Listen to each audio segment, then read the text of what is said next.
Does the world really need another polo shirt?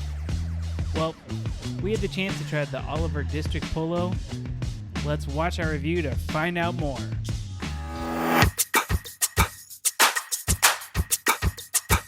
Well, here's what Oliver's has to say about their District Polo. They say the District Polo has a texture and structure that stays within the dress code in a fabric you can break a sweat in.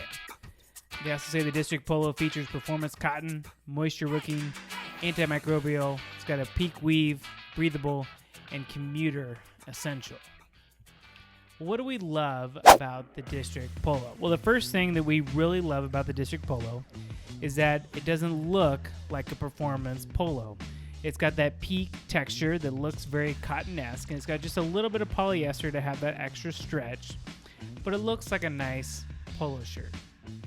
What do we not like about the District Polo? Well, it's a little bit on the expensive side, and there's a lot of great polo shirts out there. But one of the other things that makes this a really nice addition to any wardrobe, especially if you already have some other Oliver's clothing, is that it works really well with all the other Oliver's clothes, all the other colors that they have. How does the District Polo fit? Well, it fits really, really well. It's a little bit snug around the arms. It's got a little bit of flex and movement, so it's not like you're wearing a big, baggy Peyton Manning jersey, but it's got a nice fit to it. It's not too tight around the waist. It's got some nice, easy movement that goes through. It's also nice and breathable. Like to talk about with the Capital shorts, Oliver stands behind their product 100%. In fact, they have a 365-day repair and replace guarantee. We really wish that more companies would stand behind their products like Oliver's does. Now, how can you style the District Polo? Well, as we mentioned in the previous review, it goes really well with the Capital short. That's what I'm wearing in the review here together, the Capital short and the District Polo. It's a great combination. Now, how does this compare to other polos?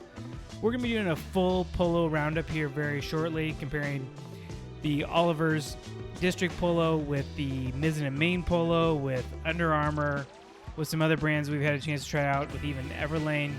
And this is a great, well-fitting polo. I really like Under Armour polos, but they also look a little bit techy. This looks a little bit more cottony. The Everlane polo is a lot cheaper.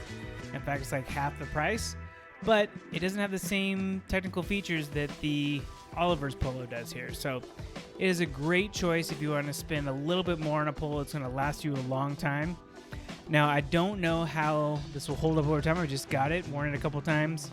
I actually wore it on a bike trip to go to a whiskey place with some friends, and so it was a great thing to wear because it's breathable, it's lightweight, doesn't wrinkle, moisture wicking, nice and cool, and it looks good too. It's got some really subtle branding there on the side you can see here. I don't know what else to say about it. It's a polo. It looks like a polo. It's got great technical qualities. A little on the expensive side, but looks good and should last you a long time too. If you have any questions or comments about this or anything else we've talked about, or do you have something else you'd like us to review, make sure to hit the like button on this video. Make sure to subscribe so you don't miss more of our great reviews like this one. If you have any questions or comments, let us know. We hope you have a great day, and we hope to see you again real soon.